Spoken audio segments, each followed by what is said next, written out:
ఈనాటి కథ శీర్షిక అల్లుని మనసు అత్తగారి యుక్తి.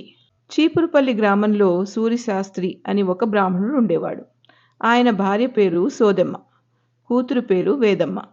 సోదెమ్మ పోరు పడలేక సూరిశాస్త్రి వేదమ్మను పెంటపాడులో ఉన్న కొండేవధానులు గారి కొడుకు చిట్టిపంతులకిచ్చి పెళ్లి చేశాడు.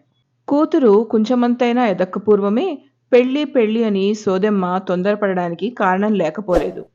పండుగలకి పబ్బాలకి పొరుగింటి పేరమ్మగారి అల్లుడు వస్తూ వెళుతూ ఉండడం ఆమె చూసి తనకు కూడా అల్లుడెప్పుడు వస్తాడో అని వేదమ్మ పుట్టక పూర్వం నుంచే ఉబలాటపడింది. తనకు పిల్లో పిల్లాడో పుడతారని తేలినప్పుడు ఆడపిల్లే పుట్టాలని ఊళ్ళో అమ్మవారికి మొక్కుకుంది.